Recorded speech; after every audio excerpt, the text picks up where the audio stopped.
The Painful Excellence Podcast.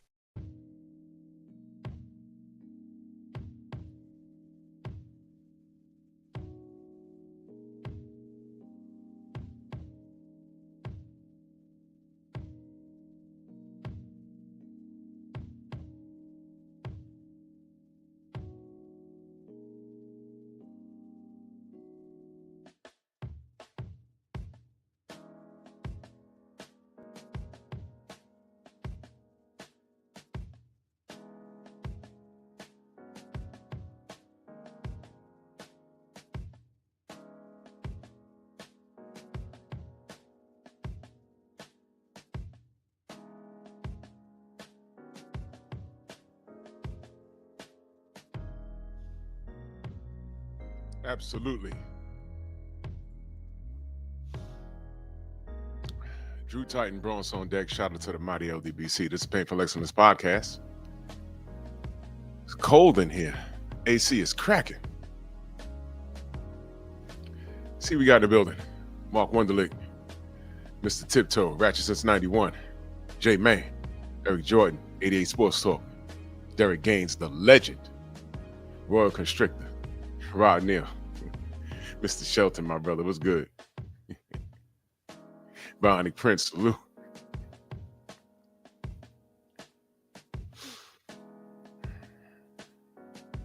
Shogun 76, salute. BFTB in the building, salute. The AC is popping. I got Central Air. Young Hollywood, salute, brother. Ali, what up?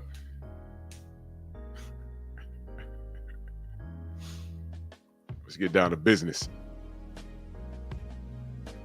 So, CEO, what up? Tonight's topic is Zaddy rules.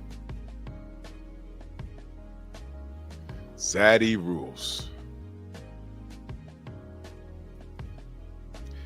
I don't know if Kevin Samuels ever met Charlie Kirk,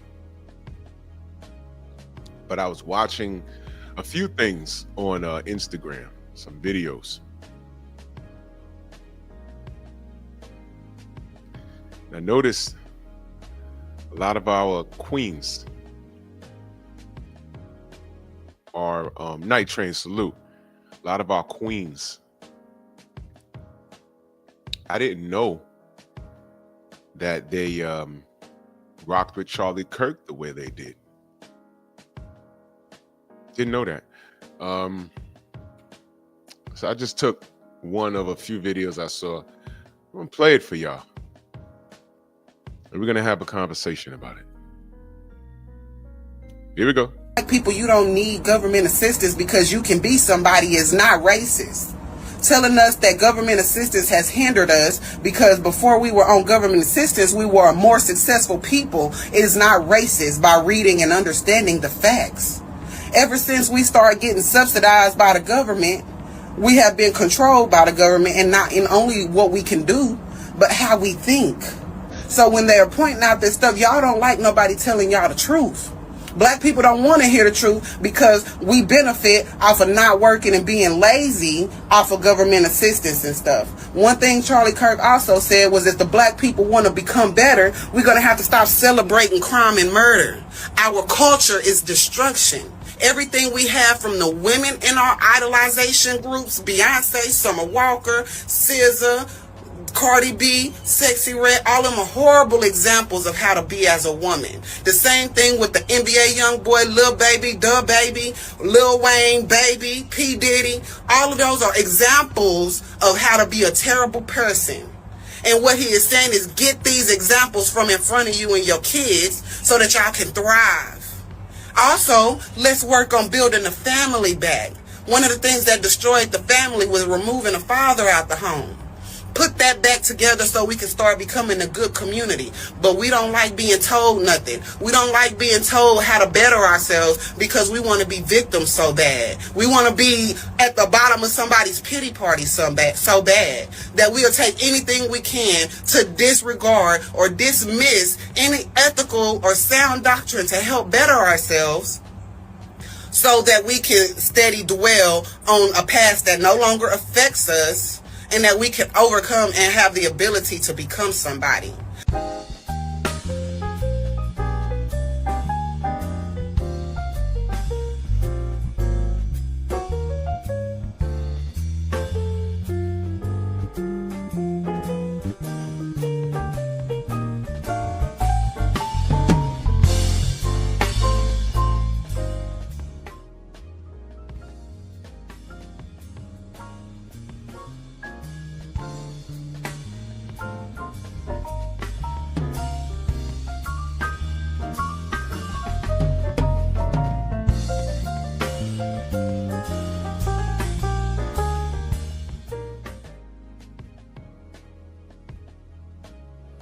Am I in the Twilight Zone?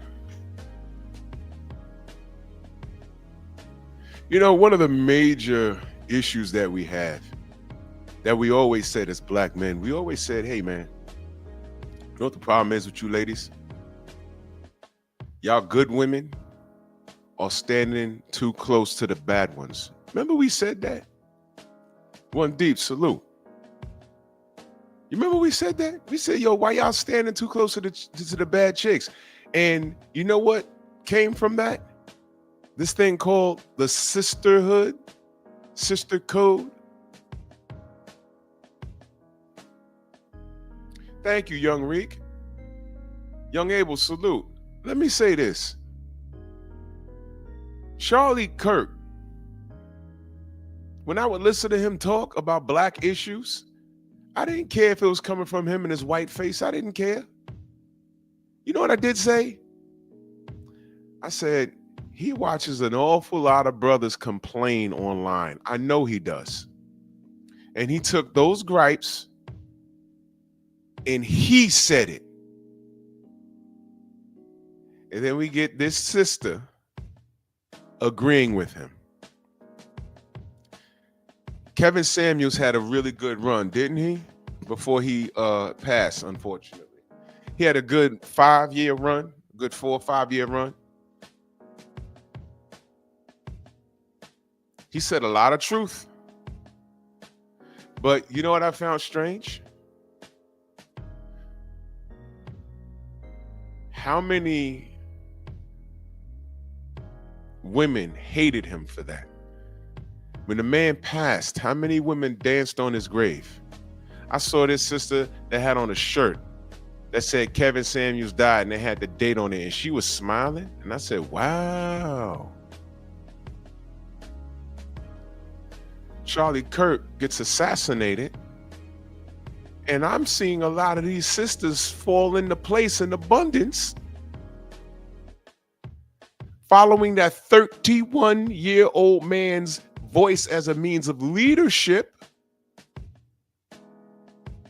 Meanwhile, Kevin Samuels was well into his 50s with a shitload of experience, saying the right things to the community, everything that Charlie Kirk said, and they danced on that brother's grave. My brother Kofa in the building, salute. Mike Lewis, salute.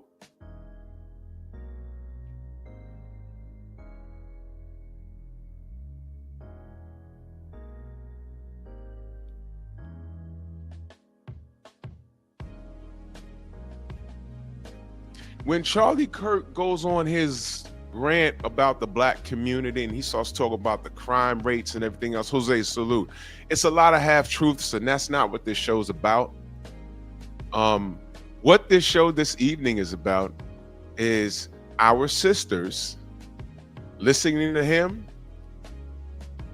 replaying and regurgitating what he said as if we haven't been saying it. So when Kevin Samuels said, you won't submit, because that's what these sisters are doing now. You know what? They're submitting to this guy, right? This white guy, Charlie Kirk. They submitted to him in death, right? So when he said, you won't submit to your black man, but you'll go to work and submit to your white boss. Do y'all understand what he was saying for real? Do y'all get it? Y'all thought it sounded a little too harsh, right? That's why I made this meme. And the thing was, where Kevin Samuels was speaking, it was actually coming from a place of love. He was an advocate for the black community. He loved us to a fault. You remember when he let that white woman up there and she tried to segue into, she tried to say something about black women. And remember when Kevin stopped her? He said, no. That's not for you to comment. You don't comment on black affairs. I watched that show. Thank you, Grover. That's exactly what they're trying to do. Remix what Kevin said. And now this man has unfortunately been assassinated by one of his own. And I'm seeing a lot of these black sisters replay what he's saying. No, you know what? He was right. Where was all of this when Kevin was saying the exact same thing? Jason Blackman saying the exact same thing. A litness of black men online been saying the exact same thing. And we were told to shut up by the chicks who aren't qualified to tell us to shut up. And y'all sisters didn't tell those women to get right.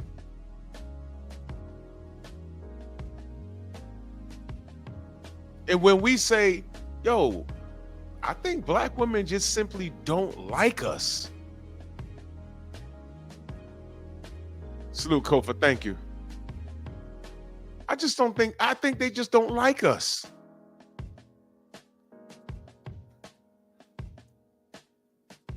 They are right now, I created a term for it.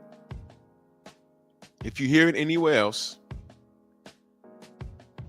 you heard it here first. In reference to Charlie Kirk, they are divesting in death. Or you can say divesting through death. If you ever hear that anywhere else, you heard it here first. I just made it up. Divesting through death, which means, well, it's obvious. Charlie Kirk, what he was saying, he was firing shots because he told a lot of half-truths about the crime in our community. He told half-truths about black fathers in the community. But I'm going to play some of that stuff in a second. Because a lot of the conversations that Kevin Samuels was having, I swear to God, if he had those same conversation on his panel, on his podcast, I want to know how many black women would beam in and argue with him. How many? Now, before, I know he had a podcast. Did he ever have those conversations and get into a average at best debate with a black woman? I don't know. Y'all gotta let me know. Yeah, Kofa, hold that. Divesting through death. I'm seeing way too many black women co-sign what he's saying about our community. And I'm like, wow, Kevin just said that. When he was saying that, these women wanted to kill him. He's saying the same things.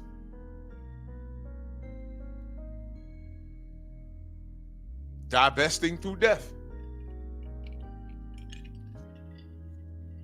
Zaddy rules. Matter of fact, let me update the title of the show. Give me 1 second.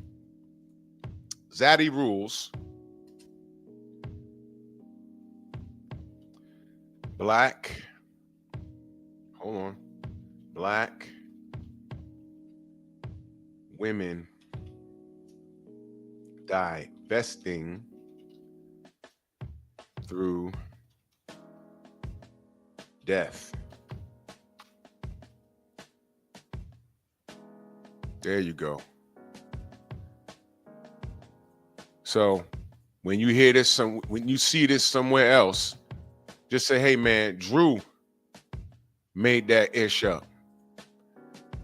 At September 25th, 2025, Drew Titan made that up. Divesting through death. Charlie Kirk. I see more of these queens co-signing what he said then a little bit. I'm like, yo, what is going on here? Kevin just said that. And Charlie's not your friend because he's saying that. Because you know why? It's very simple. He was really good at pointing out the problems in the black community, but how good was he in reference to the solutions? Look at his rhetoric and then listen to what Kevin Samuels' show used to be.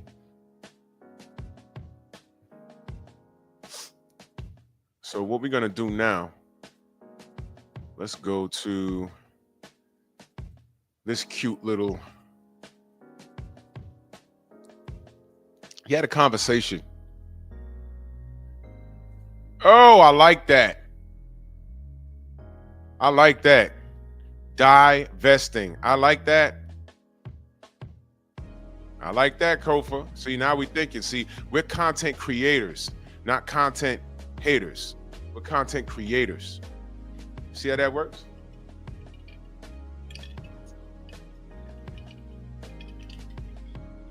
Now, Charlie Kirk used to go to these colleges and debate young men like this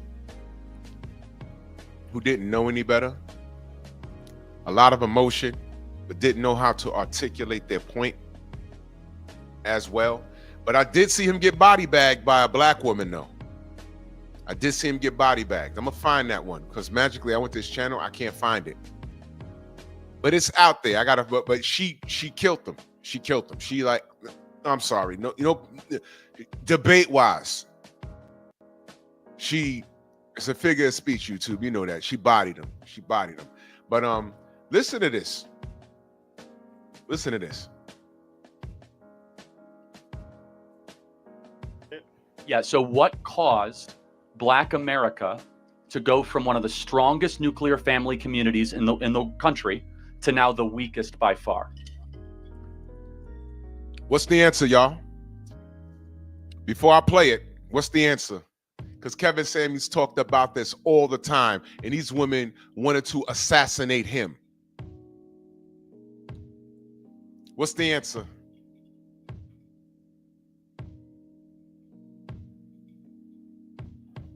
What's the answer to what he just said? Because Kevin said it a million times. Y'all know the answer? I know the answer.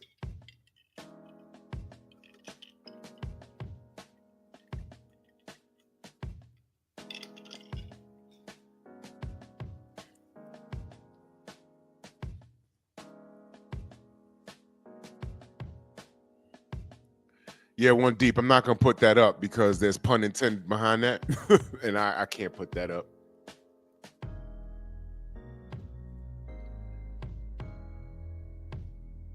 Women. How many times? A lot of people didn't know that. You know who knew? My parents. My uncles, my aunts. Women chose Uncle Sam over having a man in the house. But Kevin was saying that the whole time he was on his live streams. When they're talking about, well, what's wrong with the community? Men. I was like, no. It's y'all. He went back to a specific year. A specific year. 1965. But he asked this young brother a question, and unfortunately, he couldn't answer. Just listen. He asked a specific question. Let me bring it back so you can hear it. This is what he asked him. I did it. Yeah, so what caused Black America to go from one of the strongest nuclear family communities in the country to now the weakest by far? Now he doesn't know. I can't answer your question. No, that's okay. No, that's great. And is again, it's hard to get up and have these conversations. Here's my opinion. My opinion. He said, here's his opinion. It's not an opinion. Charlie Kirk was so smart. This is not his opinion. This is a reality. Do not tell me he didn't watch any Red Pill content. I know he did. What these people do. Manda Masamusa salute. What these people do is they invade where we are and they gather notes and they spit out half-truths because they know that a lot of people, because although there was a red pill and a manosphere, and they knew that there was a rift between men that were anti-red pill, anti-manosphere. And what he did was a lot of people do this. They go in there and they take the talking points and they will take what applies to them and add it to a debate. And they know the person that they're debating, this guy, and no disrespect to this dude in the purple hat, no disrespect, but you can hear it that he's not equipped to challenge Charlie. He's not equipped.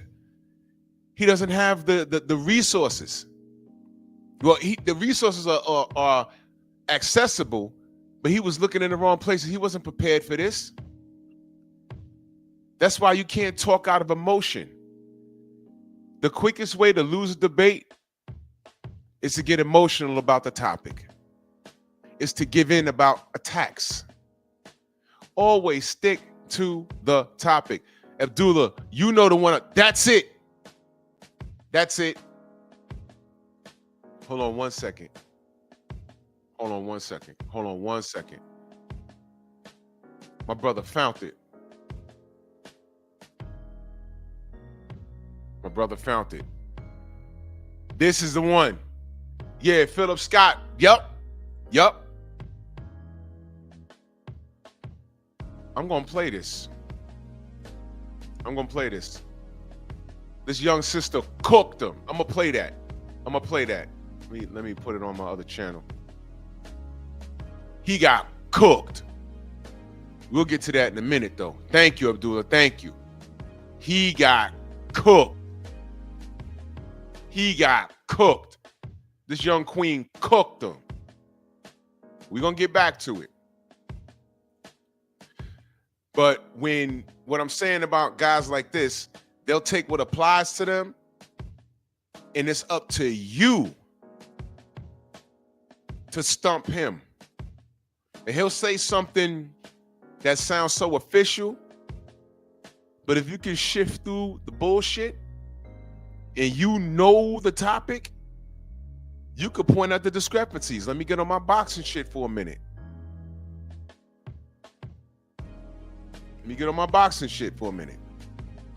There is nothing anybody could tell me about Tank Davis ever in life. This Jake Paul shit was the nail in the coffin. Anything else after that, I don't want to hear it. You can't say anything to me other than ignorance. He's from the trenches. He's from Baltimore. He got tattoos and greasy braided hair. Anything else, you don't qualify to speak to me. But now back to this guy. This gentleman in the purple hat, in the purple shirt, the matching shirt. He wasn't equipped because he didn't know. Historically, there's just simple things that happen.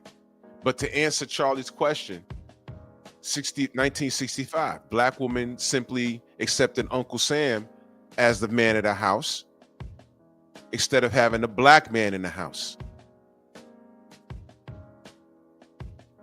Families flourish with men in the house. But you let black women tell it now, what is the first thing they say? Ow, because niggas this and niggas that. First of all, stop referring to your king as a nigga. Stop doing that. Language is important. Second of all of this stuff you're talking, Autism Boy Salute, where are you finding these men? And this is why we have a bad situation, because these women, they choose the wrong man. There go to Queen Messy Michonne live in the building. Salute, Queen. Always great to see you. Salute, Queen. I ain't got to tell you how to go subscribe to Messy Michonne and Kofa. And please go subscribe to Mr. Shelton. This motherfucker ain't got no sense. Funny as hell.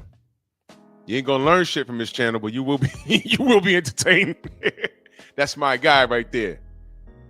Yes, sir. So let's go back. This is what this dude asked this fella. This is his response. Is that yes, there was some social welfare that subsidized single motherhood, which means it's easier to get cash from the government if you say you are single than if you are married. I think we can agree that's stupid. That shouldn't happen, right? But I would love your perspective on this. Do you think in Black culture, getting married and staying with one woman for your entire life is elevated and celebrated? Did you hear what he just said, y'all? Now he's taking a shot at how we move, or not really how we move, but how actually what's, Tim, what up? Actually what's glorified in the Black community. Now, can y'all point out one thing that he said that Kevin Samuels or anybody from Red Pill or a woman like Messi Michonne, Kofa, Broken Traditions, Jason Black, anybody? How long have we been saying this?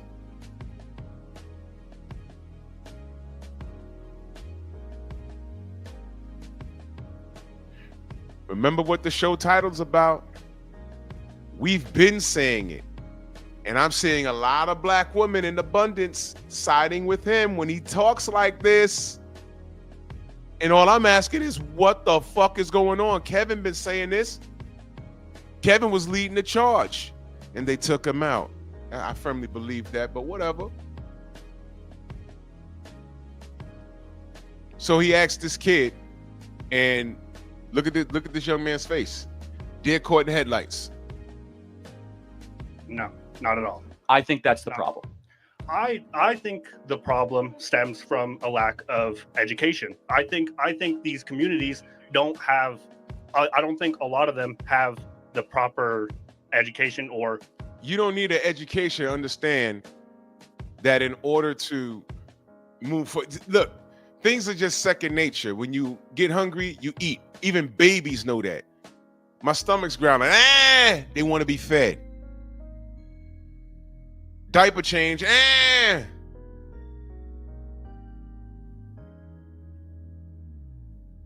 Marriage, reproduce, family. Your kids see mom and dad, automatically they've been conditioned. Before I spit a baby out when I'm of age, I need to what? Get married. And somewhere down the line, that became abnormal. Dysfunction has become normalized. This brother's talking about education, where we should have known better. Put a year on it. 1965. They did a number on us from the inside out. They goofed up our household. He also believes that systematic racism doesn't exist. That's a whole nother show. But see, that's the bullshit I'm talking about. Thank you, Shelton. Why is he discussing us anyway? You know why? Because he heard all of our talking points. I'm telling you, he watched how Black. I bet you, if you went on his YouTube and saw his bookmarks, Kevin Samuels is there. I bet you. I bet you there's a lot of Red Pill content there. You know what else? He probably followed Derek Jackson. And he collected data about how dysfunctional we are. So he amplified the dysfunction, never gave an actual system on how to fix anything. He just says, this is what's wrong with them, and y'all need to do something better to fix yourself. That's it. Have you been to these neighborhoods? Do you know why the unemployment rate is as such? Are you speaking up as to why there'll be a brother with a CDL and next thing you know, they cancel his driver's license? He can't make a living anymore because he's 2 months behind child support. Then they want to throw him in jail. He loses his job.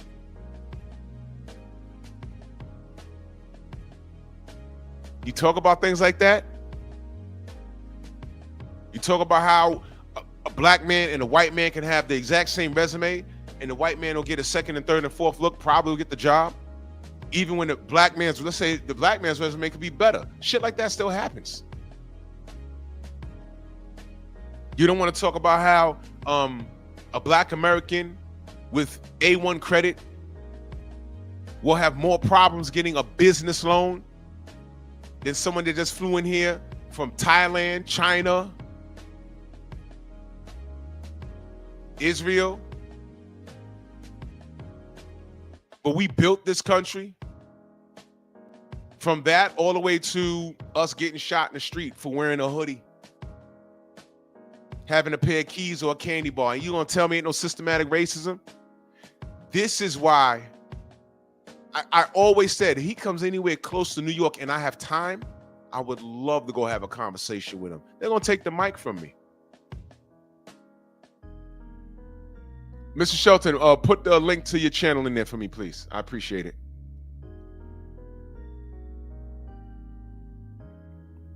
Because at the end of the day, he was 31 years old.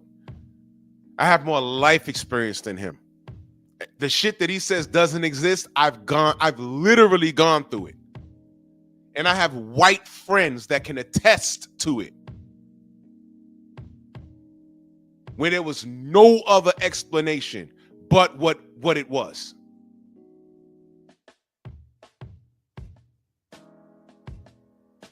Y'all know the saying? You haven't walked a day in my shoes. You can't tell me what this is.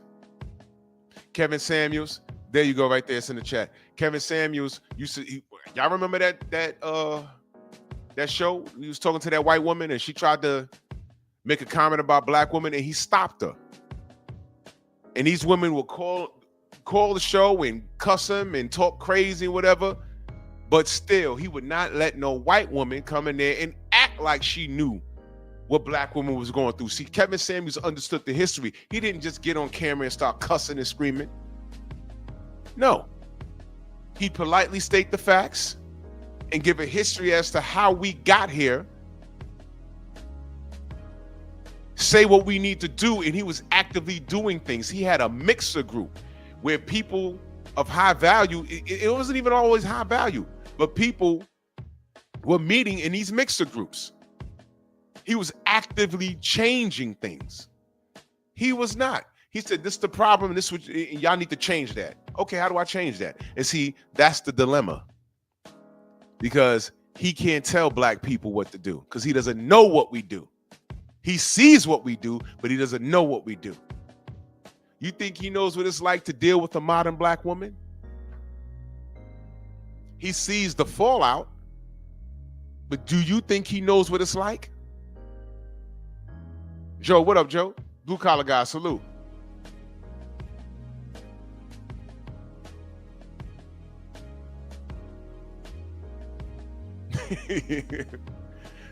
Blue collar guy, you crazy. Yeah. But look who he's talking to. And I'm not being disrespectful to the young man, but look who he's talking to. Learning from previous to realize what will lead them to a more successful future. I think that if we funded more education in these systems, then these funding more education in the system. No, brother. No. We know what to do. One of the things they need to do, and I'm talking about the people that fucked it up, was the women accepting the helping hand of Uncle Sam and saying the hell with the black man. And they rotted us from the inside out since 65. You know what the root of fixing this shit is? Women allowing men to lead the household. Submission. You can't say that. You can't say submission. You can't tell a black woman to submit to a black man at all. Because in their mind, you know what they think? Some nigga in the street. Black women think about black men like how we believe cops see us all. Oh boy, he about to pull me over because I'm black. Oh boy, he about to stop me because I'm black.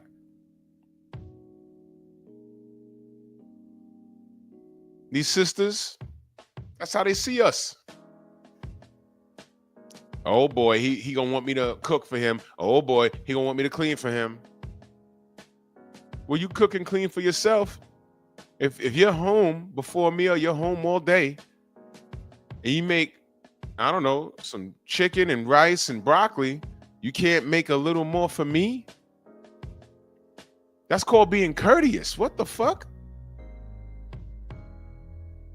Everyone go subscribe to Autism Boy, his channel. Just put the link in the chat right there. Submission is a bad thing, but when Kevin said, yeah, but you'll go to work and submit to your white boss, does the show make sense now? Because I saw a lot of white women, when he's having conversations like this, that's true, that I'm like, okay, where the fuck were you 4 years ago? You don't look familiar. And you agreeing with him, where were you? Wait a minute, there's a group of y'all doing this. Wait a minute, there's a whole panel of y'all black women do. Wait a minute, where were y'all sticking up for Kevin? Where were y'all telling the girls dance on his graves? Yo, girl, y'all stupid for doing that. That man loved his community and wanted to help. Where were you?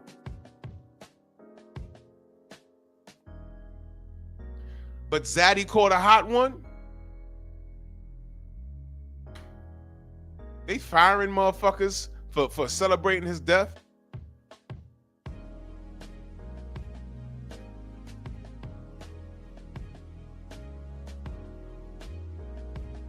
Crazy stuff.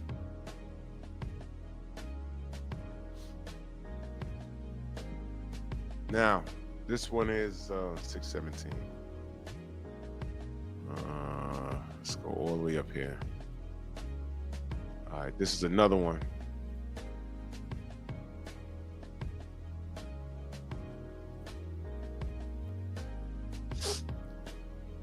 African Well, hold on. But first of all, it's not a profiling when it comes to that. Blacks are far more likely to commit crimes than any other group associated. It's like 3 to 4 times more likely. It's not even close. So how is that? Well, I'm not here to debate numbers because I don't. You heard what he said? You heard what he said?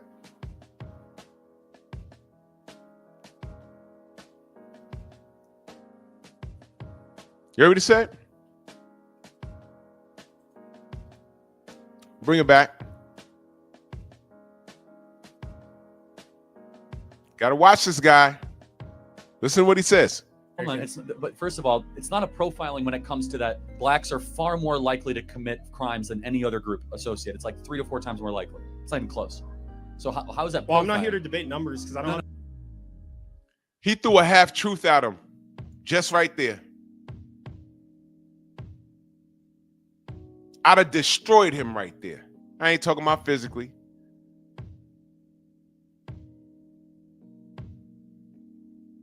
%13% of the population, and we're far more likely to commit crimes. Where? See, this is where you need to know the numbers. That's why I'm gonna show y'all when this sister bust his ass. This guy plays word games, and if you're not prepared, he's gonna make you look silly.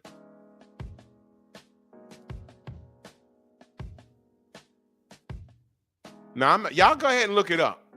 I ain't gonna give it to y'all. But he's full of shit. But this was, why is black fatherless so high? That's the name of this video.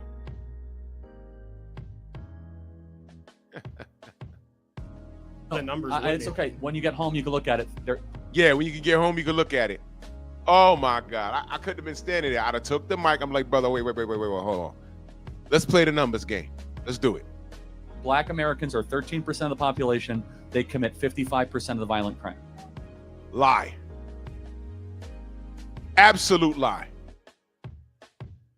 Absolute lie. But I'm not here to discuss that. I'm talking about why these women are worshiping Zaddy. And you see, these are the things he did.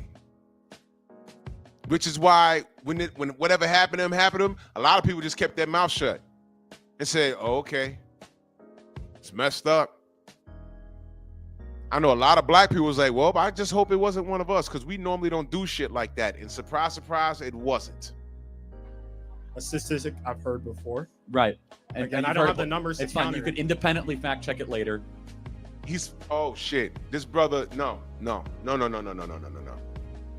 Well, okay, maybe I'll address that on another show, but that's not true. I don't anticipate you to have it off the top of your head. But why is that? You see, he knew he didn't know it off the top of his head. That's why he said it. Okay, I'm not here for that. But I'm just showing y'all, I'm making a case right here for something else. That's another topic though. I don't have a direct answer. I know. for That's that. what I want you to think about it. And I'm not going to put you on the spot. Here's our answer. It's easy. Here's our answer. Just like he gave you a half truth on the crime statistics in reference to black people in the population. Here's my opinion. Here's our facts, our answer. Alternative facts. I was going back and forth with a black woman on Instagram. She's the one that made me do this show. You know what she said to me? I made a comment. I said something. And then you know what she said? Well, he's not a politician. He ain't had no power. He's not a politician. I said, I beg to differ, young lady.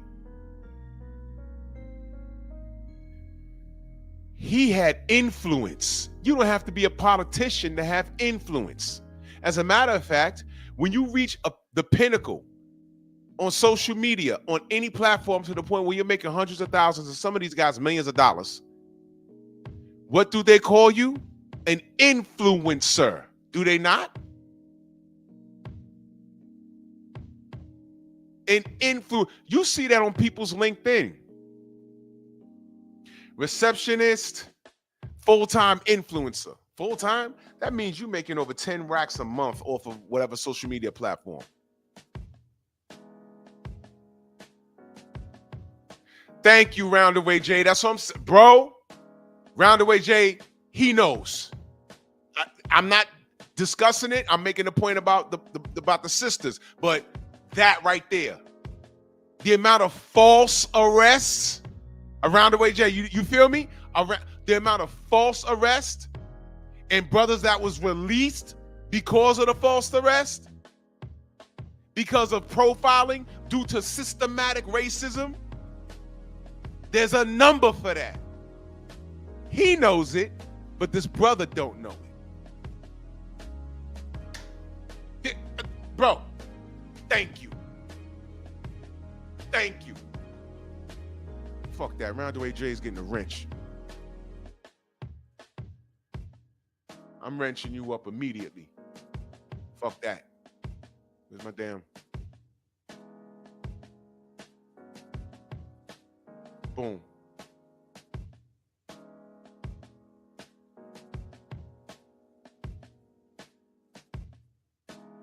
Exonerations. Does he know that? That's how you cross-examine him. You don't throw out no numbers right away, but like, yeah, you know, give me the number, the amount of black people that were falsely arrested and exonerated. Falsely arrested, released, and exonerated. Do you know black people are the highest people that are arrested falsely? What's the number on that, Charlie? Oh, I'd have toyed with him.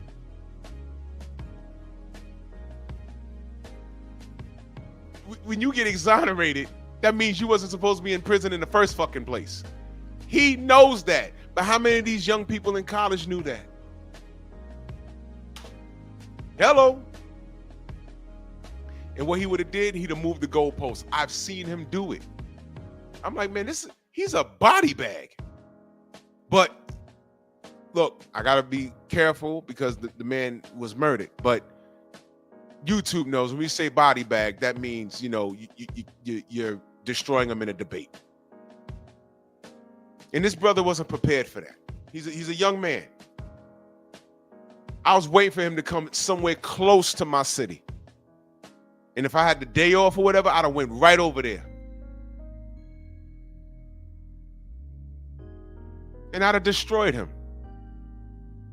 They'd be like, well, what's your channel? Yeah, I don't have a boxing channel, man. If you don't, follow boxing or whatever, man, whatever, man.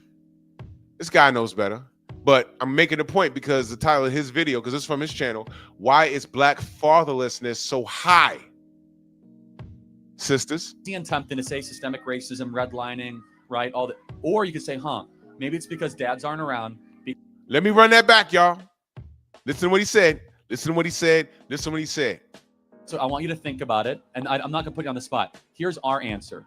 It's easy and tempting to say systemic racism, redlining, right? All that. Or you could say, maybe it's because dads aren't around, because dads being with their equivalent others or spouses is not a value in the black community anymore. It's acceptable to have men impregnate women and flee. Acceptable by who? How many of these boss bitches say that they run their household? Is that us? Who runs the music industry? Who runs the entertainment industry?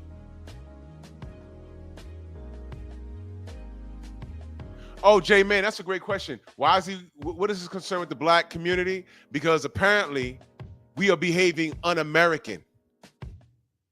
And we're ruining America with our behavior. Meanwhile, we're only 13% of the population. But according to him, we're responsible for 55% of the crime in the nation. You heard what I just said? Everything I just said was not true, but that's how he spun it. And what do I say about these channels? No matter how big or small, how many times you heard me say we have a responsibility as content creators? We have the responsibility to tell the truth, because a lot of people come to us because they're too lazy to read and they don't know any better. So we got to be responsible for our content.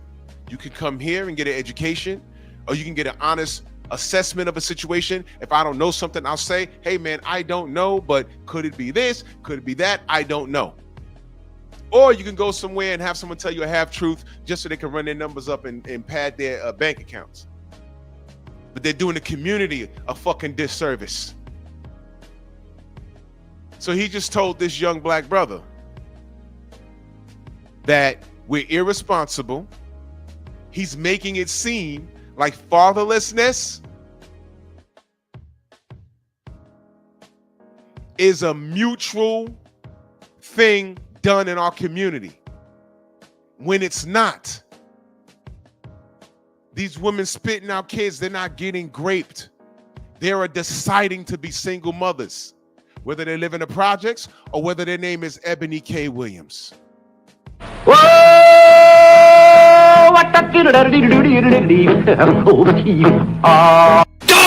heard me. She's a millionaire black woman, right? She decided to be artificially inseminated and be a single mother. No man had nothing to do with it, because when you ask her, why don't you have a husband? She says shit like, I'm only going to date the bus driver if he owned the bus company. And then she got on her platform and lied and tried to say that that's not what she said. Y'all know I did a short video about that. She was asked, would you date a bus driver? She said, if he earned the bus, if he owned the bus. She said black men are failing at the leadership. No, it's the motherfuckers that these black women select because they overlook the good black men. Hence, the good black men started exploring their options in other countries, passport bros. Or they said, man, you know what, fuck this. I looked online, I went across seas, ain't working out. Look, I'm just gonna get me a whole bot and earn my money. Because these women don't want me. I'm not tall enough, I'm not short enough, my dick ain't big enough, whatever they deal is. For a lot of ain't shit niggas walking around, y'all chicks sure are pregnant a lot. And then you look at the dudes that, listen, Kevin Samuels did the math already, and I knew this. Kevin Samuels was saying shit we was talking about in barbershops for the last 3 decades.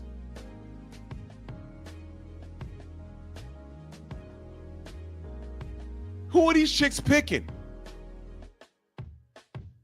Like 80% of these chicks are chasing the 2% of dudes. I forgot the exact number, but it's like they dogpiling these dudes. And then we look at these dudes, a majority of them ain't shit. And that's a small percentage of these dudes. The regular dudes, Where they at? They're working real jobs. They're average looking.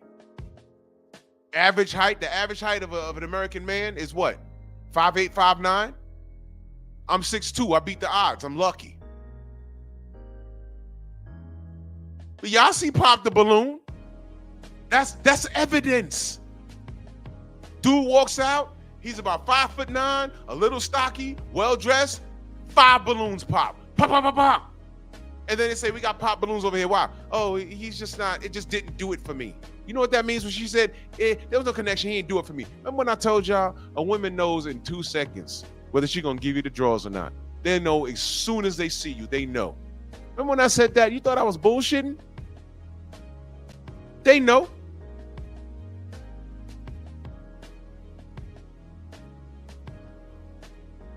They know.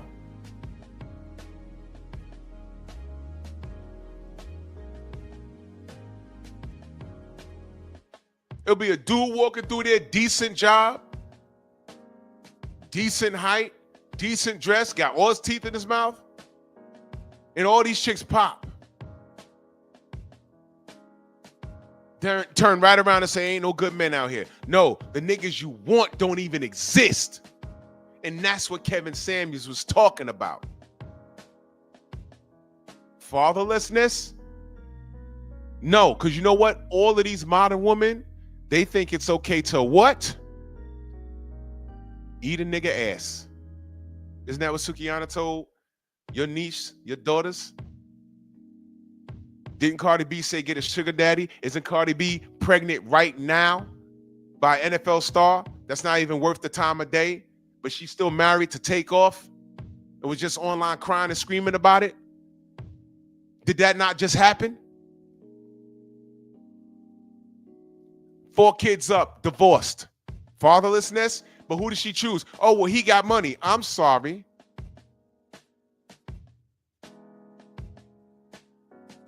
Half of y'all baby daddies ain't got no money. He just looked good to you.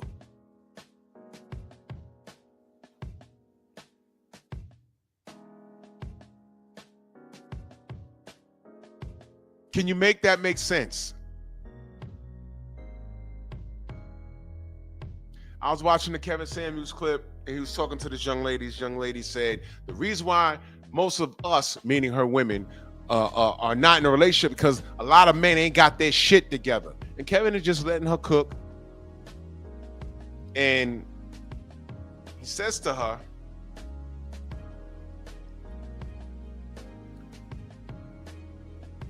I think he said to her, where you are you in a relationship now? She said no. I think she had like a roommate or something. And it was a male. And he said, well, are you intimate with that guy? She said, I have been. I have been? Did he have his ish together?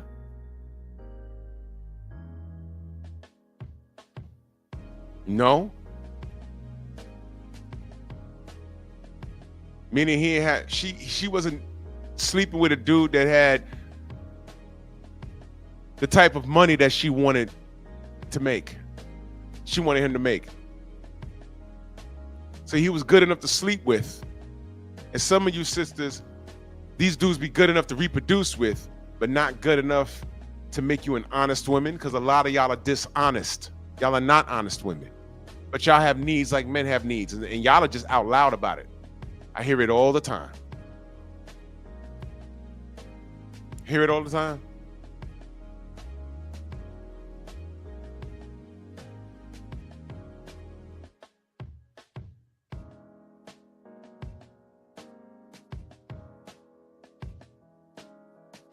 Shut her ass right down. So when you say fatherlessness, these women are not getting raped. They're making a decision.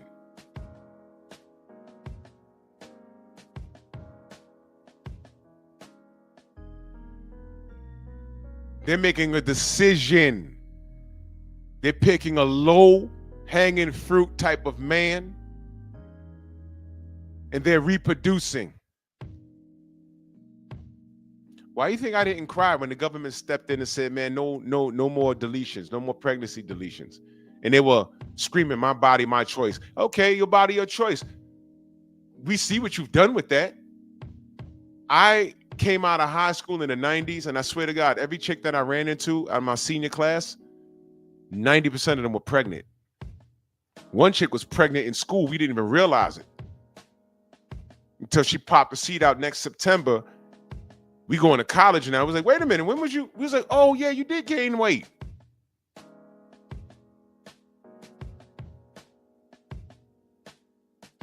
You see what I mean?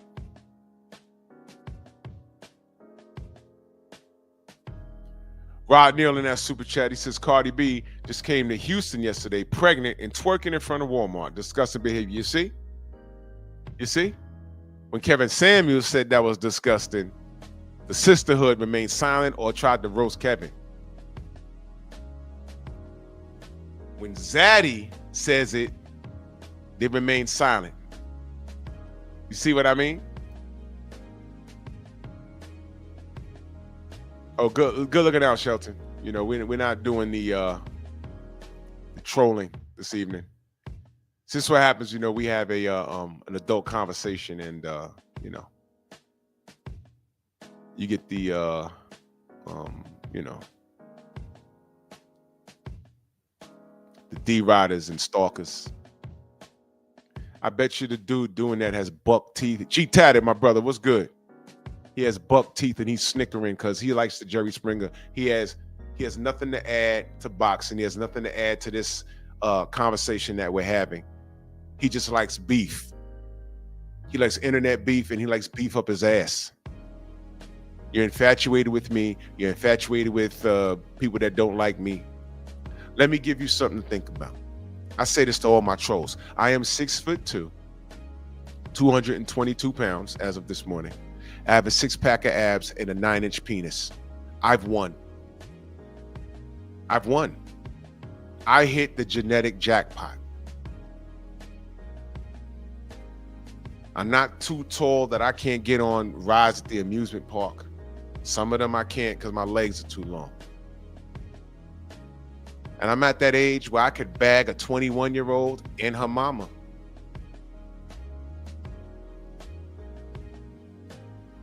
Let that marinate. Let that marinate. When you got a big dick, life is easy.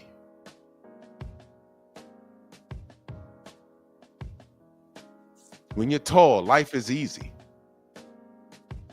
I get looks. When I walk into a club, well, I don't do clubs. When I walk into a lounge or any place and they have on a fitted shirt,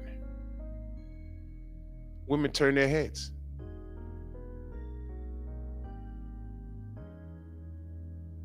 Do you do that, or you got to work hard?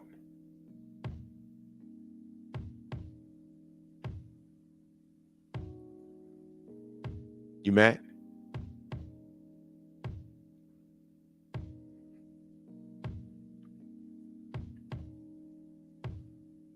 How does it feel to know that I could get with a chick and she want to pass me around? Girl, you got to feel this, because that's where I'm at, like with this age. That's where I'm at. That's where I'm at.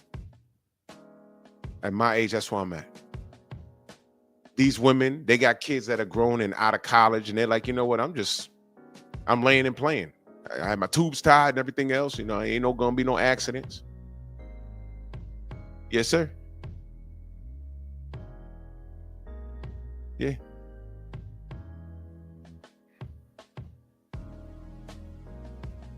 It's easy for me.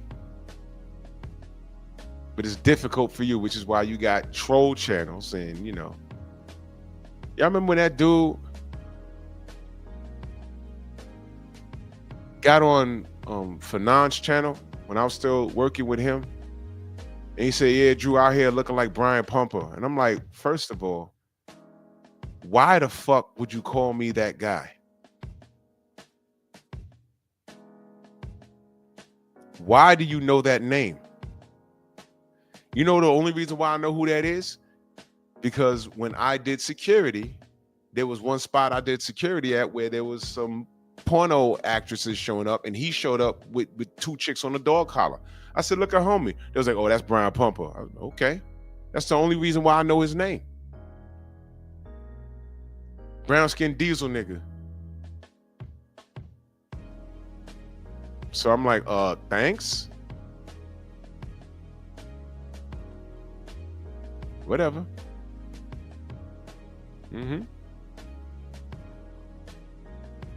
Look. You're down bad. Nah, negative. There is nothing anyone on this internet can say that could put me down. I just told you. Because I look good. Mm-hmm. I've literally been in positions where, motherfuckers, man, you work at these clubs, man. I'm gonna tell the stories at Patreon, man, because I can't tell them here. That cuck stuff is for real. I've had dudes ask me to smash their wife. I'm telling you. I'm like, what are you talking? I told y'all what happened in Vegas. I told y'all what happened. The homie really, bro, whatever, man. Whatever, man. These dudes really, really, really, really, really want me. But whatever, man. Yeah. I could dunk a basketball. Anyway, back to topic at hand. Speaking of fatherlessness, you know the trolls, fatherless, we had a fatherless freak on the panel a couple of days ago, didn't we? Didn't we? Yeah, we sure did. His mama was enabling him. See? His mama was enabling him. And those are the things that fuel Charlie Kirk and this new, I think he got some minions running around now. Y'all saw those assholes that showed up to the HBCU? What did y'all want to happen? They were escorted off. You see, we don't do what you do. We don't get on roofs with sniper rifles and blow your heads off. We don't do things like that. We don't do things like that.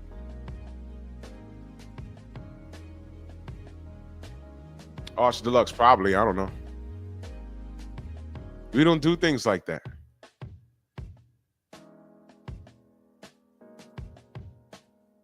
That's white people shit. They got screamed at, and they got the police, and they got escorted off, and they on there with MAGA hats. What did you try to do? What were y'all trying? See, that's what that's these white people do. Y'all remember when Obama was in office? All of a sudden, everybody was beefing about the Second Amendment, and they was walking through streets with the AR-15s. It was like, what are you doing? And that's an interesting point. No systematic racism. Y'all remember that experiment? Because I was still on Facebook at the time. It was a white kid and a black kid. They both had the same AR-15, the same magazine. But you know what happened? You might never know. White man walked that way with the AR-15. The black man walked that way with the AR-15. The white man got about 7 blocks. Nobody said anything. The black man got 2 blocks, and the police was coming out the sky on him. And you know what was crazy? You know what was crazy? The white man had a bump stock on it. Y'all know what that is? It's illegal. Just know that. There's no reason for you to have that. You see what I mean? And these crackers walking through towns and shit with AR-15s. That was like every other clip. I'm like, what are they doing? Oh, I'm sorry, Obama. was in office. That's right, Mansa Musa. It was an open carry state. There was no reason for them to do that to that brother because his white friend was now 13 blocks in the other direction. And they was at a point and they walked in separate ways. That brother got 3 blocks. Somebody calling the police. There's some nigga walking with a gun in an open carry state. See what I mean?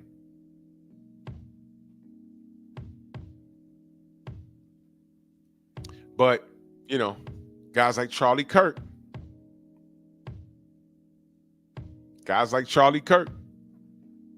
Y'all not equipped to deal with this. But never mind that. The sisters are sticking up for him and what he said. Oh, what he said is true. Yeah, what Kevin said. He's saying what Kevin said. The thing is, he's backing up with facts, data, statistics, and giving you solutions on how to do it. One of the solutions is get a man, submit to your man, let him lead the household. Well, niggas ain't shit. Niggas ain't shit. Well, who are you picking? And then he exposed that y'all are dogpiling a specific type of men. And then the men that you're not dogpiling, that you're waiting around for, doesn't exist. All these bitches want The Rock. A super duper millionaire, over 6'5" with a 6-pack, a big penis. And all that time for you. And then he did the shows where, let's just say that man falls in your lap and he's of high value. Are you prepared to deal with what high value men do and how they work? When he started saying, yo, this is what high value men do. He makes X amount of dollars. That means he's not going to be home and in your face all day. He's going to be doing a lot of traveling, a lot of business meetings, 14-hour days, business trips, and he might get some tail on the other side of the country or on the other side of the world. Can you deal with that? I'm now. Okay, you ain't prepared to deal with a high value man. He's not saying all of them, but usually. So here he is schooling this dark-skinned brother, saying that fatherlessness is a problem. Zaddy has spoken, but when Kevin said it, they wanted to do to him what was done to Charlie. Strange, right? It's not a cultural I expectation. think our cultural expectation is for African Americans to stand with their families and increase, because there's a lot of evidence that shows when 2 parents are present in a household, they have a higher chance of their children succeeding. I agree. Then why doesn't that happen? upward? So why don't black dads stay around? I think Why don't black dads stay around? That's not the question.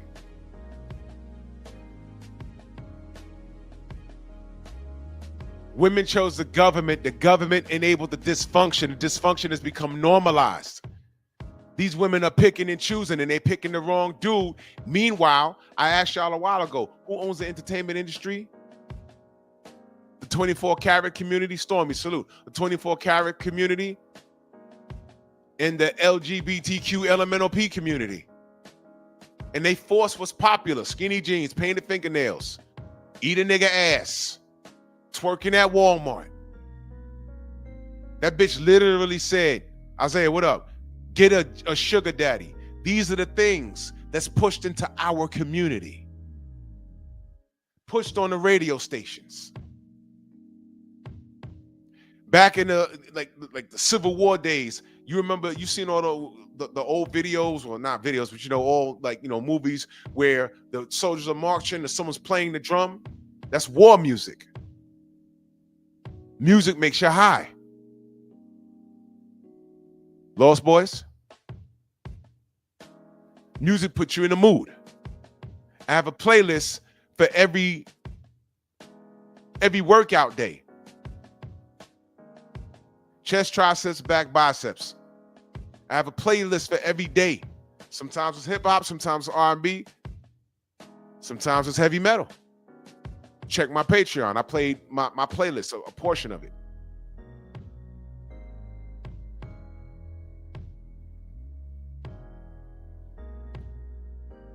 We put ourselves at a disadvantage and they kept the fucking Timberland boot on our neck. And now we've been conditioned. And here this white man is saying that fatherlessness is a major reason why we are where we are. His solution, stop it. Kevin Samuel's solution, to stop it, this is what we need to do. Black women, you need to find a good black man. Oh, I'm not settling. I'm outside, salute. I'm not settling. Don't all these chicks say that on all these podcasts? Why I gotta settle? Okay. Why do you have to settle? What do you consider settling? Because he makes $65,000, $70,000 a year? That's settling? I don't understand. Because he got a 2-bedroom apartment in a decent neighborhood? He's driving a 3-year-old car? That's settling? What the fuck are you waiting for? He's a good man, but just not for you. You deserve what exactly? Because they're quick to tell you what they fucking deserve, right? And what do you normally see when they say they deserve something? A snatched waist, but still wide hips and cellulite. Their ass is broke. Fake hair, fake fingernails. Probably a baby out of wedlock. Stop. Auntie Jenny, salute, queen.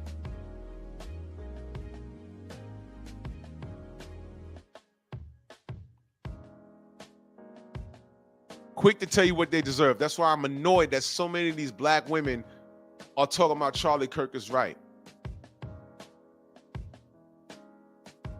He's talking shit and had no solutions. Kevin Samuels had solutions. You didn't even want to hear it.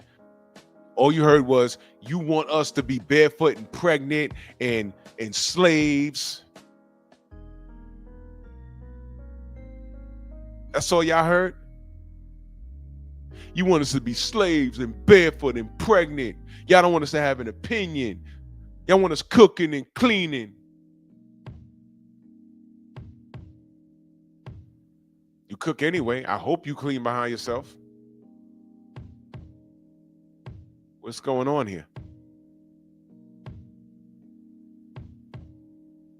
I need a real man. Whole time, what you got on your head is fake. Your eyelashes are fake. Your boobs are fake. Your waist is snatched. And every time I look at your son, you are reminded of your baby daddy that don't want to be with you. And I'm supposed to come in and clean up your goddamn mess. 54% of black men are single. And I forgot the percentage of black men that are in the middle class or wealthy. Charlie Kirk don't talk about those stats because that's within the 13% of the population. He don't talk about that. He wants to talk about how we're most likely to commit crimes. You know what else is a fact? We're also we're the most involved fathers in our children's lives, in or out of a relationship. We could be divorced, but in the child's life. We could be married in the child's life. He's never said that. He talks about the crime rate. Yeah, he never wanted to talk to me. I promise you. I promise you. But he was quick to go to colleges.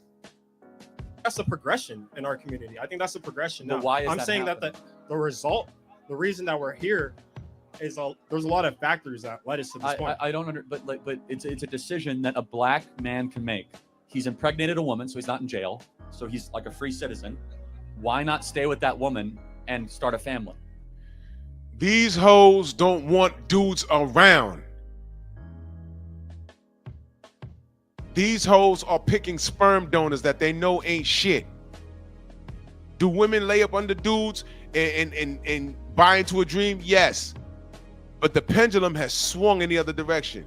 We're in an era where a woman could do what she want, when she want, with whom she want, with these super high body counts for as long as she want, whenever she wants to do it.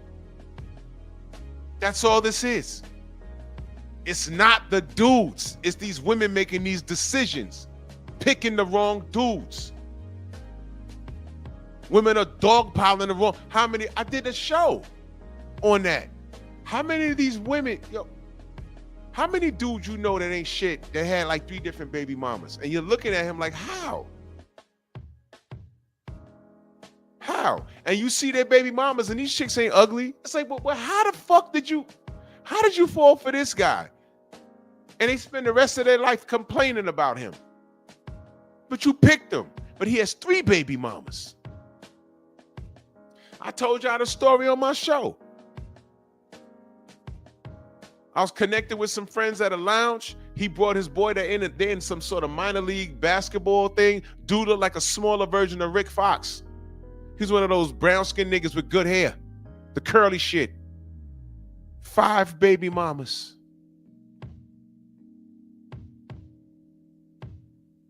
And they all knew each other. You remember that? Remember I did that live? Let me see. And he was about to marry this other chick that worked for sanitation. You remember that? I would love to get an update on that. They all knew each other. But the skin is too brown. He had curly hair and he had hazel eyes. Y'all just can't say no. So instead of asking him, why don't he stick around? How about asking these sisters who are free to do whatever they want? Why are you picking those dudes? Because that's what we've been asking. Slow down, sister. Close your goddamn legs, man. This dude ain't no good. They don't want to listen to us. They don't want to listen to Kevin. They danced on his grave. When he said, stop doing shit like that, they danced on his grave. But here comes Zaddy, and Zaddy, you think he don't know the problem? He's tuned into what we talk about. But he left that out, and this brother can't think on his feet to even point that out. And he's scared. Because if he had said, oh, Charlie, hold on, you know what? There's an element of truth to what you're saying, but guess what, bro? It ain't those dads. Those dads, they ain't shit, but these women are picking them. These black women are picking them. As soon as he could walk off that mic, some chicks would have jumped him. Even the feminist dyke that don't want anything to do with men will be beating him with a hammer. Boxing fan times 4 in that super chat. He says, Mayos commit the most violent crimes. Oh, yeah. I promise you, he would not want to have this conversation with me. This fatherlessness, please. Please. But as you can see, the young man's not equipped to deal with that. This is a simple fix. And I'd say for the most part, 66% of the time, we're moving in that direction. It's getting worse, not better, actually. And you know what? He's right. It is getting worse. It's not getting better. How many of these dumbass chicks was siding with Cardi B? There are some women saying, no, you pregnant by this dude? With all that reputation, you still married to Offset and you 4 kids up? Girl. But there's other girls talking about, yeah, strong J.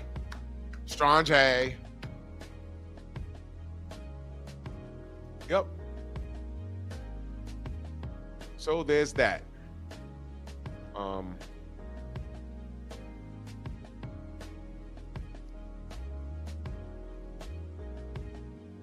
And then there's this. Can I ask y'all a question real quick? Is Kofa still in here before I play this?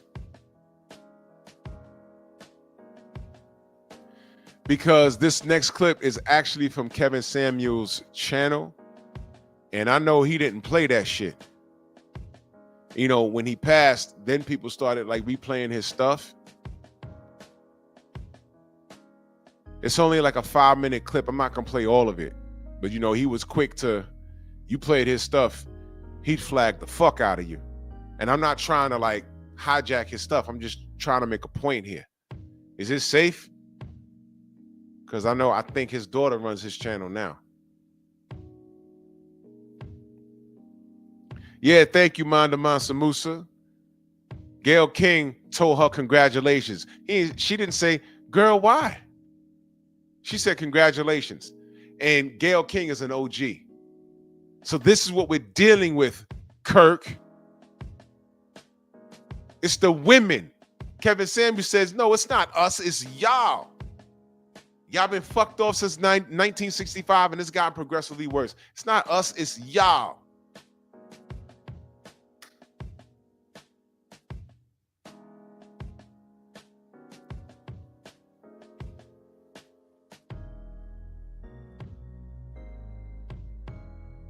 Well, I'm gonna try and do it anyway.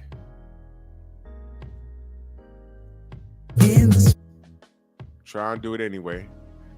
Hopefully, if my shit pops off the air, you know what happened. I'm just gonna play a little bit of it.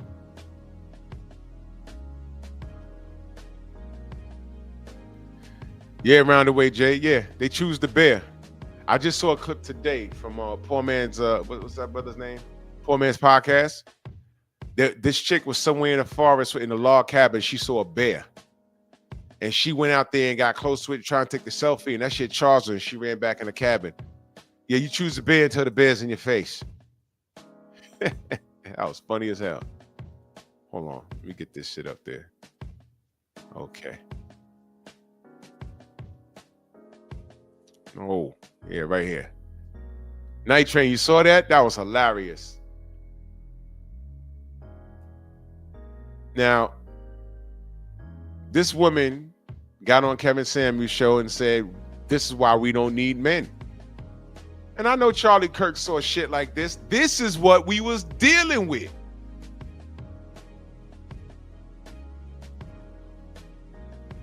Well, the single brothers, I'm happily married, thank God. But Jesus Christ. P.E.P. Obligated to smile to black men. We're holding a lot of trauma. We're holding a lot of problems. Mental health issues. Hold on. How old are you? 24. 24. We're holding a lot of problems. We're holding a lot of trauma. She's 24. And she grew up in America. She didn't grow up in a third world country. Now, unless somebody was touching on her and her family, and, you know, respect to that, respectfully. But that wasn't her gripe. What happens is women tend to trauma bond. And by the time a man genuinely is interested in them and tries to talk to them, every bad experience that they've heard from their girlfriends, and they don't know if their girlfriend's a smut. They don't know if their girlfriend has like personal issues to the point where no relationship they get into is successful. They take that and they bring that to the table. So when the guy just says, "Hey, how you doing? Can I get you a cup of coffee?" Oh no, what the fuck? There's nothing that he did. It's something that her friends did that she heard, and now she's afraid to even talk to dudes. And now here this stupid ass is, this chick talking about we have a lot of trauma. Because remember, Kevin said, yeah, I don't know why black women don't even smile anymore. Unless they see the car you driving and it's something they want to get in. I'm gonna say this one more time. I need you to pay attention. I need all black women to pay attention. The world does not owe you understanding or me understanding. If you have all this trauma, go seek professional help, because the rest of us do not have to suffer you. That's right. Okay, it's easy to tell black women and black people do you not in the black community to get help. Whose responsibility is it to get the help they need? But it's not available readily to our community. That is bullshit. easily. That's nonsense, man. That's nonsense. Why I gotta deal with your fucking attitude because you got trauma? That's not fair to anybody around you. All he said was seek help. Does your boss give a shit about anything that happens in your household? Your cat died, a spouse died, a relative died? No, he hired you to do a job. Now, respectfully, if you go to a boss that says, yo, look, man, I just lost a relative. I go home and take a few days off. Let me know what you need. Or, hey, man, that's fucked up. You just found out this morning, but yo, listen, we're doing inventory. I need you today. You got to go count this, man. I need you today. Respect due, but damn, I need you today. Because if this don't get done, I'm going to die of a goddamn heart attack. You can't be walking around life with an attitude expecting us to understand and respect that you got trauma. This chick ain't got no goddamn trauma. She's in a place that has probably central heat, central air. She ate today. She got her head wrapped up. She probably had a shower. She looks well kept. Could use some braces on the bottom, but she looks well kept. What the fuck is she mad at? Now, she could still be mad at something, but all he said was go get help. I don't have to put up with your shit. I drive a bus. You know how many people get on my bus with some bullshit? None of my business. Don't care. I'm thinking about my money, and they pay me well. I'm thinking about my bread. Not listening to none of this bullshit. Who cares?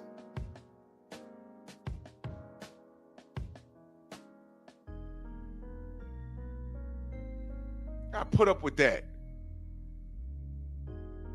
Expect us to understand. You're supposed to have any kind of attitude for no man. Please, this is what this right here. But you know what? Let me tell you something. You see a black woman? I'm talking about black women. If it's a dude that she's attracted to, she'll watch everything she says. And she'll even put up with his bullshit.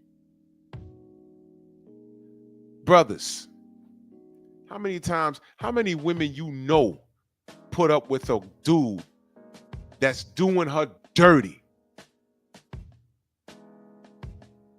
Because he's knocking her spine out of alignment in that bedroom.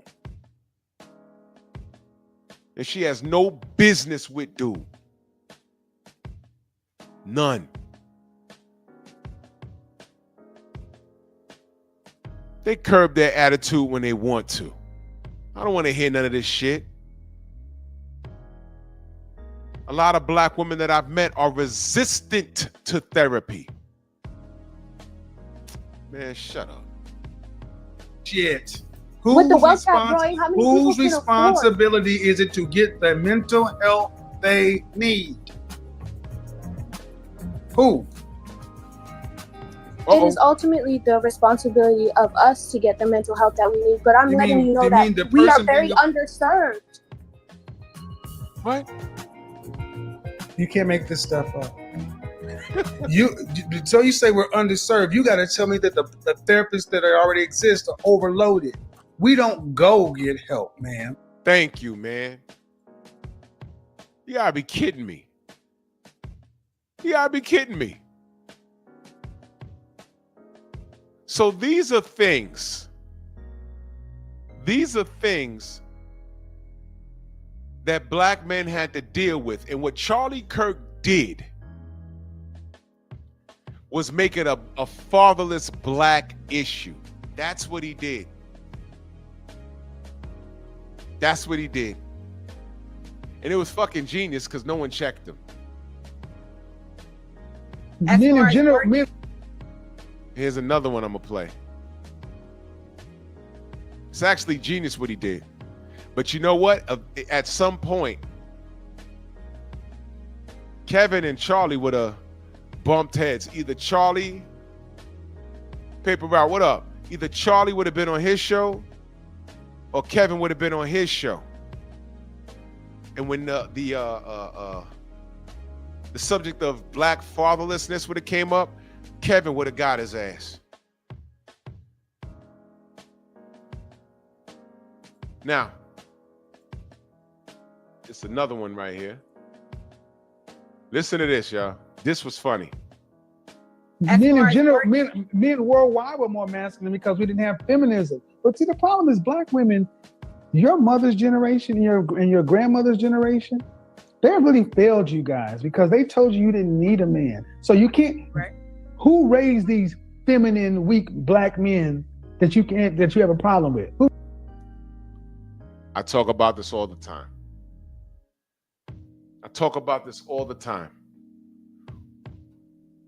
And just the other day, was there not some weed smoking, overweight, non-lined up, fuzzy looking, fat, bearded kid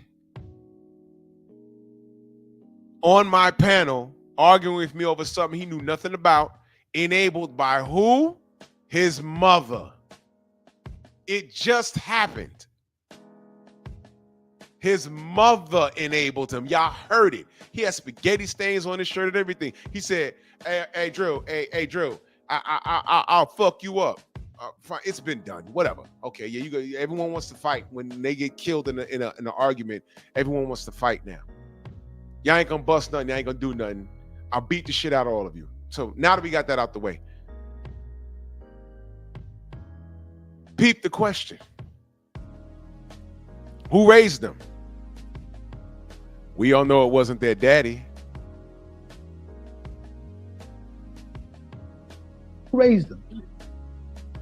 Who raised them? Look at her looking around. Look at her eyes. He asked her twice. Look at her eyes. Look at her eyes. Who raised them? 80% of black children are born out of wedlock. Who raised them? 80% of black children born out of wedlock. Who raised them? Let me ask you a question. How many men wanted to be there, but the court says what? For a man to get custody of his child, that woman has to be a complete and total train wreck. I mean, crack. She has to come to the court with the crack pipe. Teeth missing, house all fucked up. And she still might get custody because the system says it's better for the woman to have custody of the child. Meanwhile, the man makes the most money. The man has a steady place to live. The man has a full-time job. He obviously is the better person. Plus, kids grow up better when they're a 2-parent household or what? A single fathered household. That's been proven. But somehow these courts give that fucking child to this stupid ass mother because y'all do understand that child support is a business. When you write that check to baby mama, the system takes an exceptional chunk of it. The state gets paid first.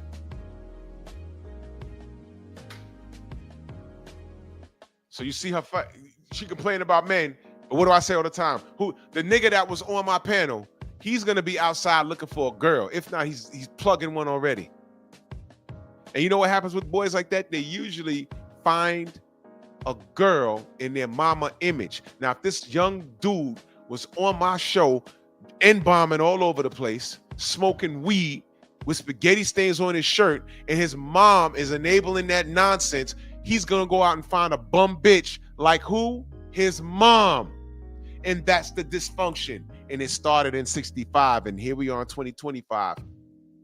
They did a number on us. And all Kevin Samuels wanted to do was break the cycle by pointing out the discrepancies and saying, this is what we do to fix it. And these black women fought with him every fucking night. And here comes Charlie Kirk saying the same shit, but leaving out hella information and gave no solutions other than y'all got to change that. Wasn't actively changing shit, just saying, look at them, look at the animals, they need to change. Never gave any information on what we need to do to fix anything. And now I see you sisters saying, Charlie was right. Charlie was right. Kevin was right. Jason Black is right. The Manosphere is right. The Red Pill is right. You want to talk about half-truths? Hey, watch this, watch this. Fresh and Fit, a lot of the shit they said was right.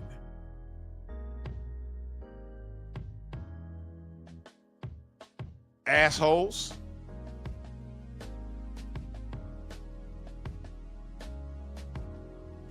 He said in them jail prisons got to be filled up by single mothers' children too, brother. Good night. Look at her face. Them. Mm-hmm. Who? We did. Who's we? My mom or whoever my grandparents did. Black who? Black who? Women. Thank you. Thank you. Thank you. She didn't even want to say it. She didn't even want to say it.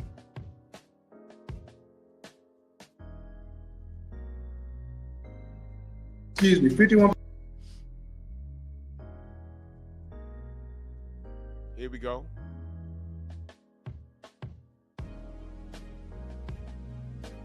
excuse me, 51% of men are single and child, 54% of men, black men are single and childless. Most men don't have kids. Can you give a man your whole self? I believe I can. You can't, ma'am.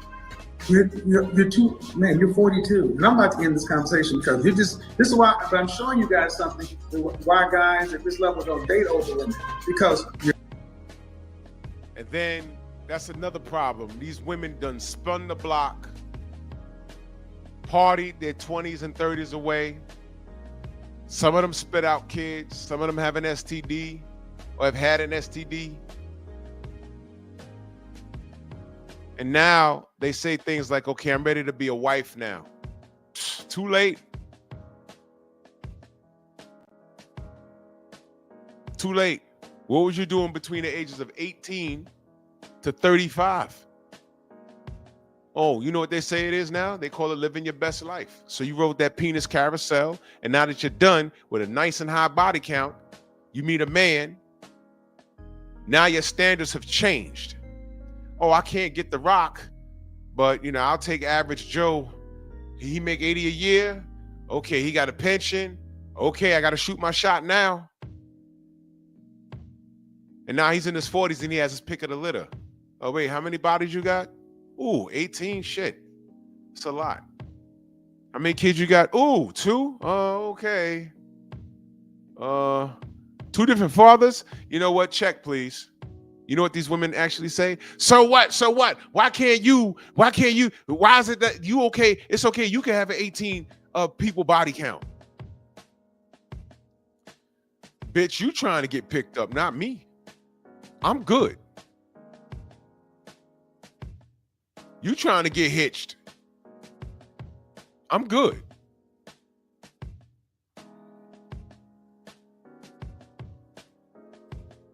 But let me go on to this thing right here.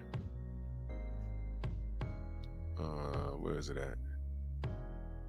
No, this one. This right here.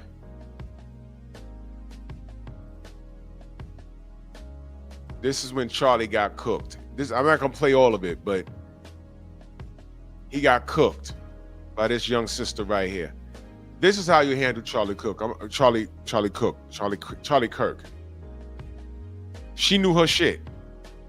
His policy on DEI, as you know, in his first weeks in office, he signed the executive order declaring that DEI is both unlawful and a threat to national unity. And I just kind of want to ask you to elaborate on why DEI is unlawful. Well, based on the Civil Rights Act, which I have disagreements with, but based on the Civil Rights Act, which is the law of the land, it says you shall not discriminate. He has a disagreement with the Civil Rights Act. I just let that sink in for y'all. This ain't that show for that. But I'm pointing out the black woman, you know, justifying this guy when Kevin Samuels was saying the right thing, but Kevin Samuels, I don't recall him saying that the Civil Rights Act was bad. Oh man. Based on color, race, creed, or origin of nationality. Yes. And DEI definitionally does those things. How does it definitionally do those things? So for example, if you say you are going to hire a certain amount of people or have scholarships only for a certain people, you are then prejudicing against another group. Which group are you prejudicing? So white people, Asians as well. I mean, white people are an easy one off the top of your head. So for example, in the Harvard admissions case, I said this earlier, the average test score for a black individual was around 1300 SAT, about 3.2 GPA. For a white or Asian, it would be about a 3.9 to 4 GPA and about nearly a perfect SAT. So you are disenfranchising and she wrote her shit down. She came prepared. Salute to her. Stereotyping and prejudicing against whites or Asians in favor of blacks. You're not prejudicing against whites or Asians, though, because DEI is not on a race basis. DEI stands for diversity, equity, and inclusion of all people. Affirmative action is what is intended to address racial inequality. But now you see that right there. What he did was he tried to conflate the two. It's a clear difference. This queen knew that. He said the Civil Rights Act he had disagreed with, which means just by default, he has a problem with affirmative action. And then this thing called DEI came in, and he put that in it with that, and he made a pot of gumbo. No, this don't go with that.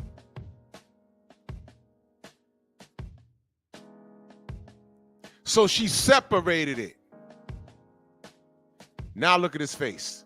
He said, oh shit, okay. That didn't work. You see? I want to know who this queen is. DEI isn't on the basis of race. Well, so DEI is a project of the affirmative action movement. No, it is not. I'm going to play it. Go ahead. So one comes before the other. He signed an executive order against both, for the record, so I wasn't sure which one you were talking about. I'm talking about Oh, he wasn't sure which one he was talking about. She wasn't what she was talking about. DEI. So DEI, it depends what we mean in practice. So I can give you one example. There are Black-only graduation ceremonies at certain schools, or Black-only dormitories. But those are kind of student-led. I mean, I'm part of a Black. Let's play this. Okay, what she said is correct. Those are student-led.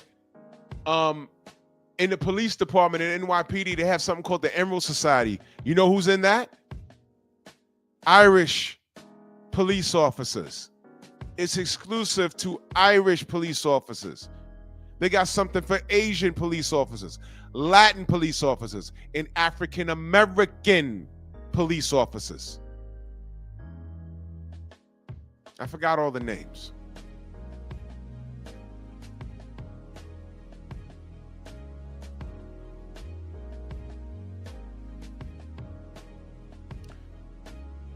On college campuses. Let me ask y'all a question. How many of y'all been to college and pledged? Grand Region Thrag, salute. How many of y'all been to college and actually pledged? Have y'all ever seen a white Q dog? Uh-oh, I'm just asking. Have y'all seen a white Q dog? Let me know. It might exist. I'm not talking about a high yellow light skinned one. Have you seen a white Q dog? Night Train says no, sir. No.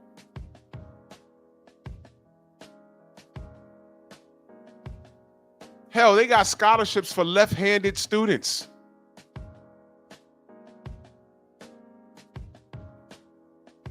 Never seen a white Q dog.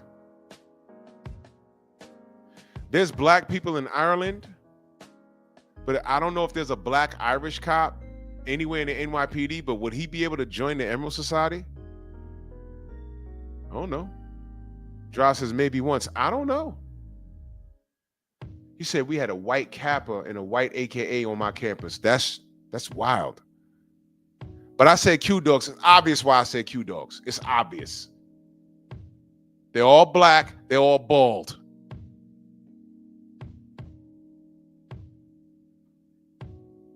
I've never seen it. Maybe y'all have. That's why I asked. But in college, those are student-led. It's not law. The students voted on it. And So it's run by students. It's not fair through enough. the school. Let's play it out. So if there is a Let's play it out. Black-only, let's pretend, which it's not, that Let's pretend. You see where he's going now? that building is Black-only. If I said that, if that building was I'm white, like the campus center? no, I said let's pretend it's yes, not. hypothetically, yes. Hypothetically, if that building was white only, you would agree that's a violation of the Civil Rights Act. Yes, but there Hold are on, no buildings on campus that are Black only and white only. Well, and by the way, but there are on other campuses. No, though. but in those dormitories that are like culturally specific, you don't have to be that culture to live there. They're not. Thank you. Thank you. Sort of like the LDBC created by a Black man, but it's not exclusive to Black people. Everybody's welcome. That's it. So he's going off of hypotheticals and let's just say this is and that. It's a bad example because she goes to the school. And if he doesn't understand how shit runs, it's fantasy. Listen to how he answers the questions. He says, how we take it, in my opinion. His opinion. It's not fact. Oh my God. It was so easy to get this guy. And it took a real queen to come in there and literally bust his ass. I'm gonna play it. I'm gonna not allow you to be black, to live in a black dormitory. You would no, be Ujamaa at surprised. Stanford. White people do live at Ujamaa. That's not. I don't know about that specific example, but if I don't know about that specific event. See, you can't fast talk me. I'm listening to you.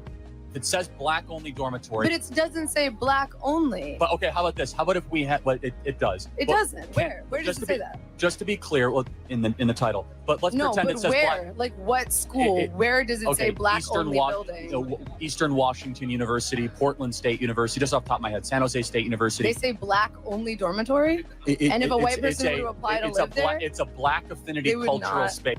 Look, look, you see his fingers? It's a black cultural space. No. You let him tell it, it says on the front, blacks only. That's not what it says. It's sort of like you go there, you go into a neighborhood and you're like, oh shit. It's a Latin neighborhood. Right up here in the Bronx, you go up 233rd, you make a right turn on Cortona, you know what you're gonna see? A bunch of Clover signs, like, oh, this is an Irish neighborhood. Plain as day.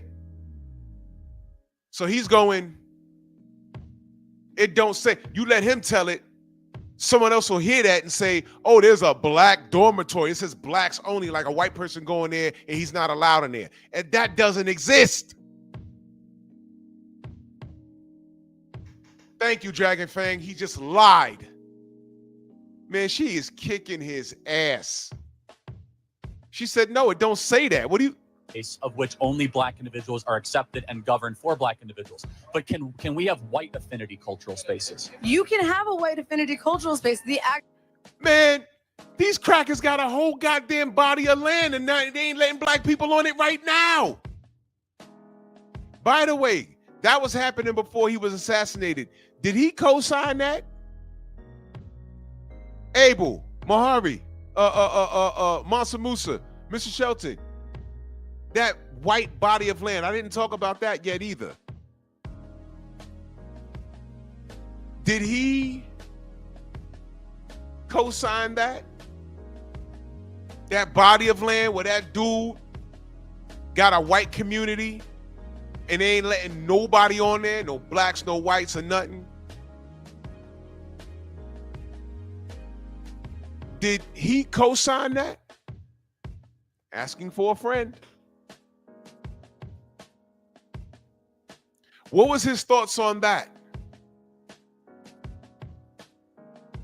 Because if he says, hey man, you know that shit ain't right, I fucks with it.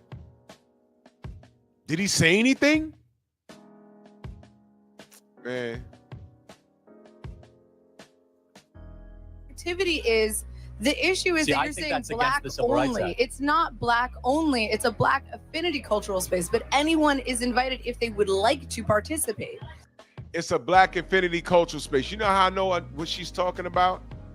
My nephew who's in college has a friend who's Dominican, who's a part of a black society, a black cultural, like it's a learning space where he's learning about black history.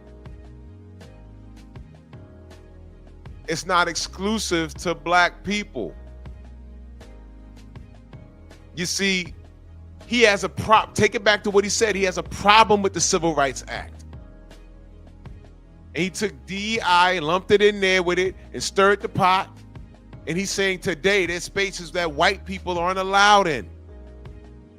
That's just as ignorant as saying nobody's allowed in Chinatown or Little Italy. Man, there's people going in there to eat up their food and Patreon their stores all the time. They're making money off of us.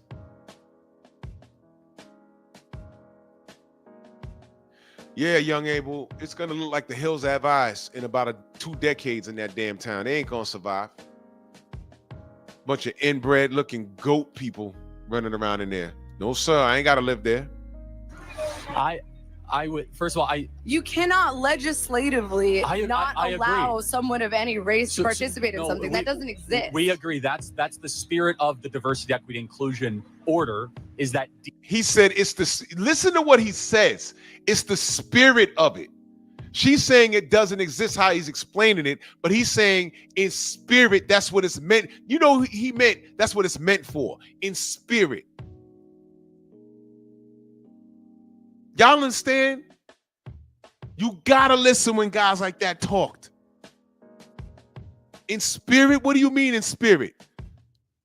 Oh, it's not like that.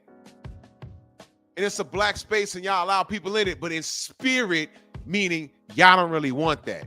Bullshit. I'll give you an example. Last Sunday, we had that polite and respectful brother on here, the Latin brother, our Puerto Rican Dominican brother, JC. And his thing was,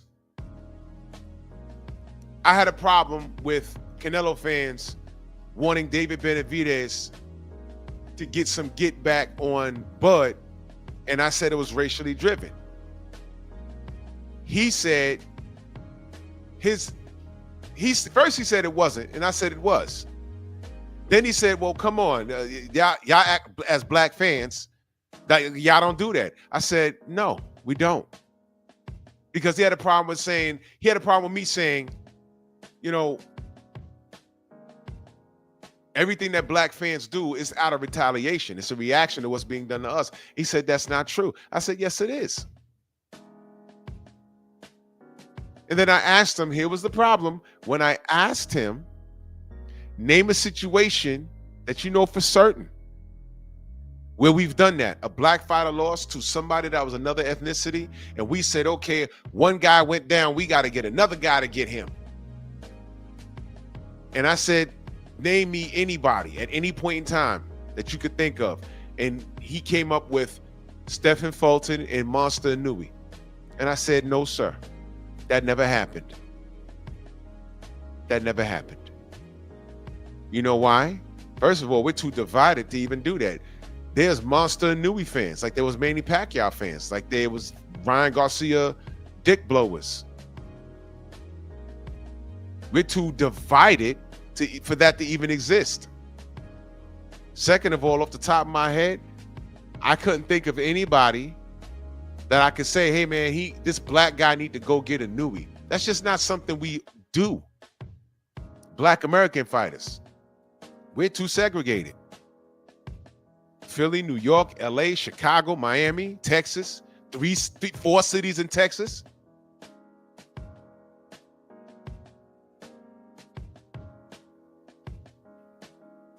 We don't do that. And when he thought about it, he said, shit, you know what? You're right. Yeah. Because my next question would be is, okay, who in that division would I have said, hey man, go up and beat him in the name of Cool Boy Steph? And I failed to mention on that live stream, as a matter of fact, didn't something involving Jaime Munguia, a Mexican lost, and Jaime Munguia said, I gotta get revenge for him? Y'all remember that? It was involving Jaime Munguia and, was it one of those Calum dudes or something? He beat a Mexican or something. And Jaime said, I have to avenge. Y'all remember what I'm talking about? I vaguely remember that. Jaime Munguia was trying to avenge somebody. Or he lost, or somebody was trying to get revenge for him. But it was a Mexican thing. And nobody says shit about that. Whatever. Anyway, I didn't want to get off topic. But when he says in spirit, you got to listen to what he says. Watch his hand gestures. In spirit. Meaning he's trying to just brush that off. Okay, yeah, it's diverse, but y'all don't want it that way. Thank you. That's what it was, Stormy, when Zerto lost. Jaime Munguia said, I got to get revenge for my brother. They don't go, well, I was about to say they don't go out, go drinking together. Zerto got lifted for being intoxicated. Y'all remember when he got arrested for being drunk, publicly intoxicated? Y'all remember that?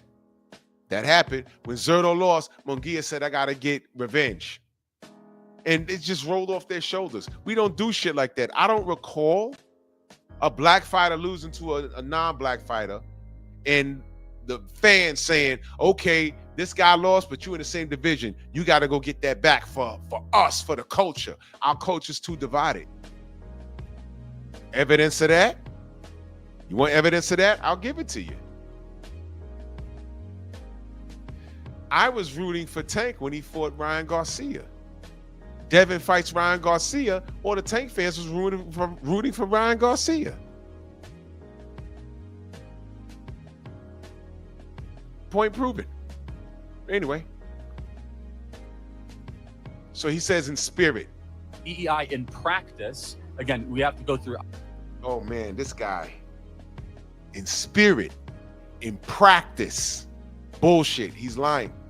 Example after example is discrimination, prejudice, well, and let's segregation. talk about DEI in practice. Let's Okay. talk about DEI programs in the workforce, because DEI programs in the workforce happen to benefit veterans. They benefit people with disabilities. They benefit people at an economic desperate.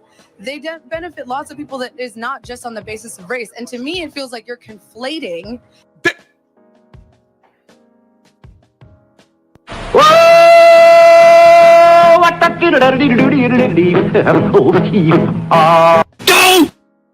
That's the same word I used. Now, I didn't watch all of this through.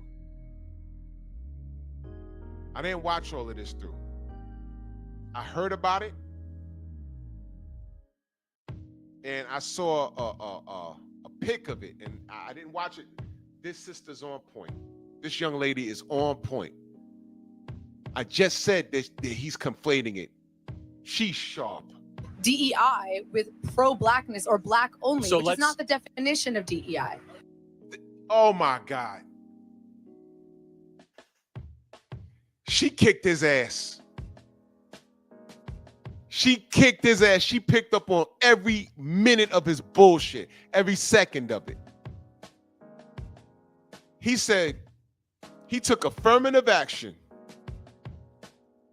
in civil rights, in DEI, and put it in one thing and made it a black thing. The man that didn't like Martin Luther King and said civil rights was a bad idea, therefore affirmative action is a bad idea, and DEI is a bastard child of that, and it only helps black people. And by the way, the black community has a fatherless issue, and he'll never mention 1965. And will never forward any solutions to fix it. This sister was prepared for his nonsense. She took debate in school. I'm willing to bet she did. Yeah, Night Train, look at this motherfucker face. He couldn't deal with her. Oh my God. This is a wash. So let's take a high-profile DEI example. Is that cool? Just maybe one we can play around with. Okay. Which I got.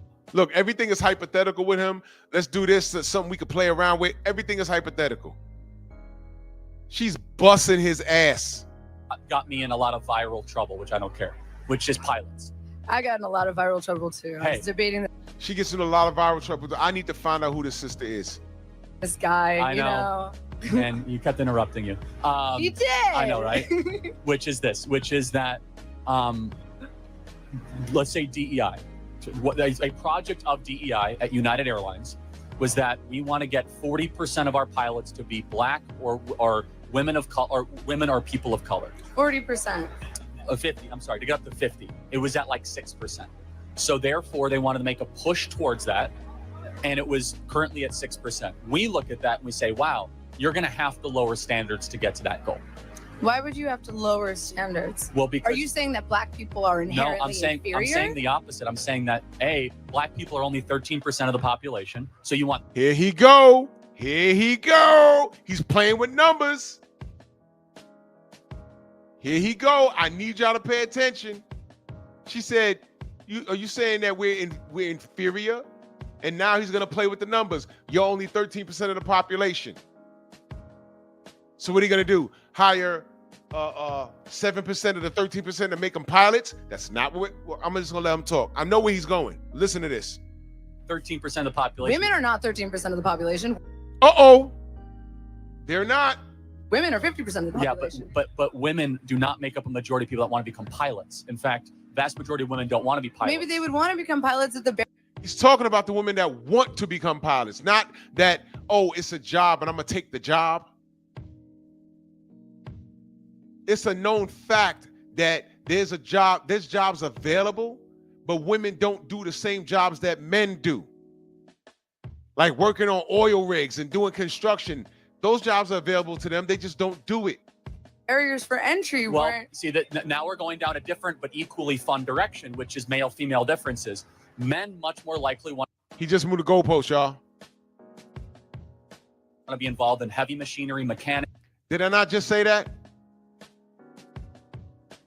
But that's not what she's talking about.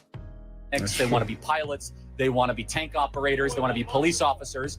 Whereas women much more likely want to be, I'll get to you, Mason. Don't worry. And I remember your name. Yes, can Mason go? They won't let him go because he's I'll not let Mason USC. go. I'll There let we Mason go. go. Let me. You know what? I'm going to stop right there.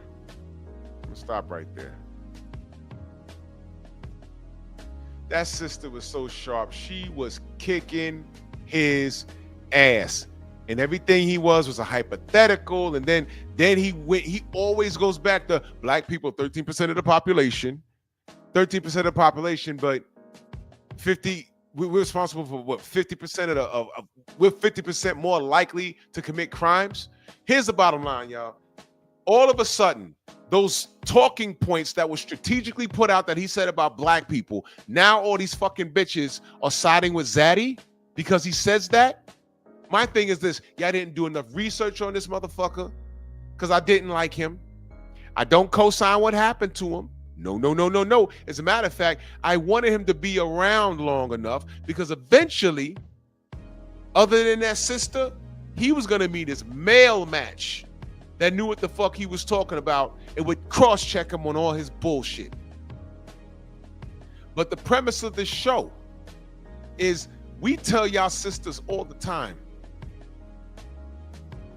the problem with y'all ladies is y'all staying too close to the smuts and we don't know who's who. All we ask y'all to do is call out the smuts. If you rock with Kevin or the Manosphere and we make good points, that's why I fucks with Messy Michonne and Dee and Pink Book Lessons. And there's a few other women out there that stood up. They stand on business. Auntie Jenny in the chat. They stand on business.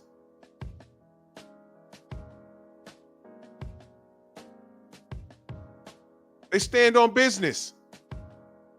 But there's not enough of them.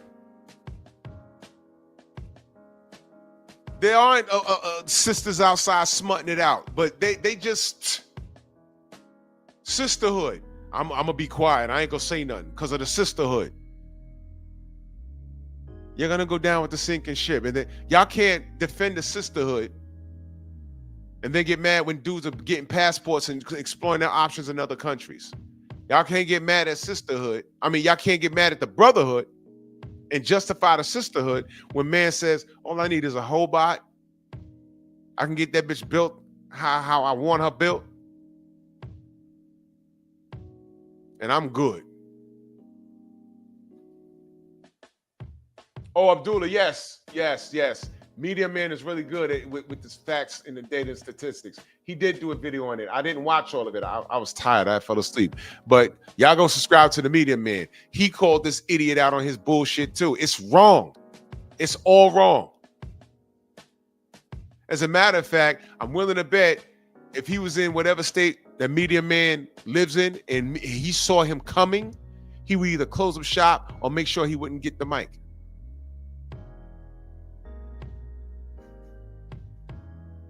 He knew exactly what the Manosphere was. He knew exactly who Kevin Samuels was. And all he did was tell you half-truths. And just because you sound smart and articulate, that don't mean you are. You just regurgitate a bunch of bullshit. But if you arm yourself with what you're supposed to arm yourself with, you can debunk everything he fucking said. And it's a goddamn shame that our queens don't know any better. It's been done. You praising this dude who didn't like you. Go look up what he said about black women and being pilots. Go look it up. Civil rights, DEI, MLK. But he says one thing that's half true about the black community. But when Kevin says he told the men, man, cut your dreads, comb your hair if you're trying to get a job. Like where that'll hinder your chances of getting a good position in corporate America. There's certain things you got to do. It's called selling out. But are you going to keep it real and keep your hair long? Or say, you know what, it's time to grow up. They're about to pay me 120 grand, but this hair is holding me back. Got to cut that hair, man. You just have to. Or keep it real and stay where you at. There's nothing wrong, but don't complain later.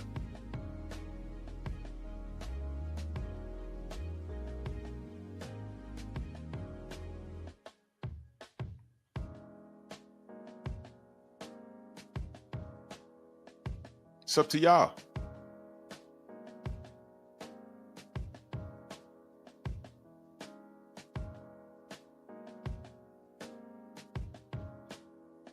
Sisters, man. Just when y'all think y'all smart, y'all running behind this dude. Kevin been saying that. Y'all danced on his grave, man. I'm just so disgusted with y'all, man. I don't know what else to say. But I'm going to pack this up. Been on here 2 hours, man. But, it's all good. I got to talk this boxing in the morning. Man, salute to y'all. Salute to everybody in the Venmo, the Zelda, Cash App, the Super Chat, man.